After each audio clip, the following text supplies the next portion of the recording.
ஆளு குண்டா இருந்தால் இந்த கையை வீச்சுக்கும், 2 கை வீச்சுக்கும், 2 கால் பாப்பான்னு வீச்சுக்கும். இந்த மயானம் அப்படின்னு சொன்னால் அந்த பேய் வரும், பிசாசு வரும் அப்படின்லாம் சொல்கிறாங்கல்ல, அதெல்லாம் உண்மையாமா? அதெல்லாம் எங்களை பொறுத்தளவில் உண்மை இல்லை. நாங்கள் அப்படி உண்மையாக இருந்தாக்கா நாங்கள் பொம்பளையெல்லாம் எரிப்போம். அதில் இந்த ஆளு குண்டா இருந்தால் இந்த கையை வீச்சுக்கும், 2 கை வீச்சுக்கும், 2 கால் பாப்பான்னு வீச்சுக்கும், 2 கால் வீச்சுக்கும். அதான் அப்போ வந்து இப்போ மடக்கி பிடிச்சி அப்போ எல்லாம் ஒன்றை சேர்த்து அப்போ வைப்போம்.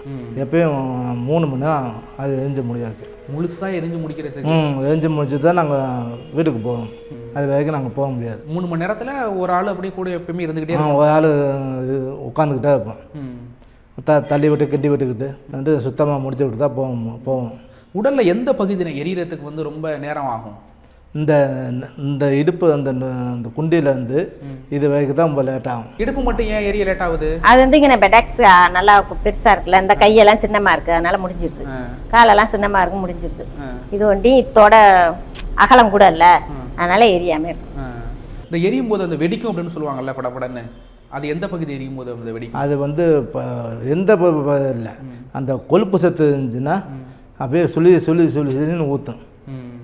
சொல்லுதுன்னா அப்போ தன்னால் குப்புன்னு பிடிச்சி பெட்ரோல் மாதிரி அதுவும் குப்புன்னு பிடிச்சி. எத்தனை பேர் இதெல்லாம் பார்ப்பீங்க?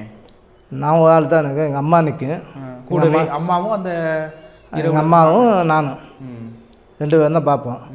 நைட்டை வந்தால் பார்ப்போம். மணிக்கணக்கு சொல்ல முடியாது, எப்போ வருதுன்னு சொல்ல முடியாது. ஆள் குண்டா இருந்தால் இந்த கையை வீச்சுக்கும், 2 கை வீச்சுக்கும், 2 கால் பாப்பான்னு வீச்சுக்கும். இந்த மயானம் அப்படின்னு சொன்னால் அந்த பேய் வரும், பிசாசு வரும் அப்படின்லாம் சொல்கிறாங்கல்ல, அதெல்லாம் உண்மையாமா? அதெல்லாம் எங்களை பொறுத்தளவில் உண்மை இல்லை. நாங்கள் அப்படி உண்மையாக இருந்தாக்கா நாங்கள் பொம்பளையெல்லாம் எரிப்போம். அதில் இந்த ஆளு குண்டா இருந்தால் இந்த கையை வீச்சுக்கும், 2 கை வீச்சுக்கும், 2 கால் பாப்பான்னு வீச்சுக்கும், 2 கால் வீச்சுக்கும். அதான் அப்போ வந்து இப்போ மடக்கி பிடிச்சி அப்போ எல்லாம் ஒன்றை சேர்த்து அப்போ வைப்போம். எப்பயும் 3 மணி நேரம் அது எரிஞ்ச முடியாது. முழுசாக எரிஞ்சு முடிக்கிறதுக்கு எரிஞ்சு முடிச்சு தான் நாங்கள் வீட்டுக்கு போவோம்.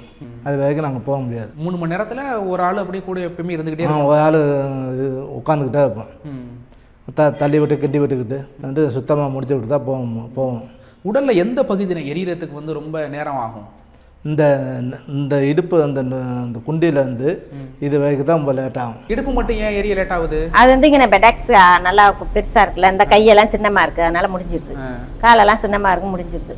இது ஒண்டி இதோட அகலம் கூட இல்லை, அதனால எரியாமல் இருக்கும். இந்த எரியும் போது அந்த வெடிக்கும் அப்படின்னு சொல்லுவாங்கல்ல, படப்படன்னு, அது எந்த பகுதி எரியும் போது அந்த வெடிக்கும்? அது வந்து இப்போ எந்த இல்லை, அந்த கொழுப்பு சத்து இருந்துச்சுன்னா அப்படியே சுழின்னு ஊற்றும். சொல்லுதுன்னா அப்போ தன்னால் குப்புன்னு பிடிச்சி பெட்ரோல் மாதிரி அதுவும் குப்புன்னு பிடிச்சி. எத்தனை பேர் இதெல்லாம் பார்ப்பீங்க? நான் ஒரு ஆள் தான். எனக்கு எங்கள் அம்மா நிற்கும் கூடவே. அம்மாவும் அந்த எங்கள் அம்மாவும் நானும் 2 பேரும் தான் பார்ப்போம். நைட்டை வந்தால் பார்ப்போம். மணிக்கணக்கு சொல்ல முடியாது, எப்போ வருதுன்னு சொல்ல முடியாது.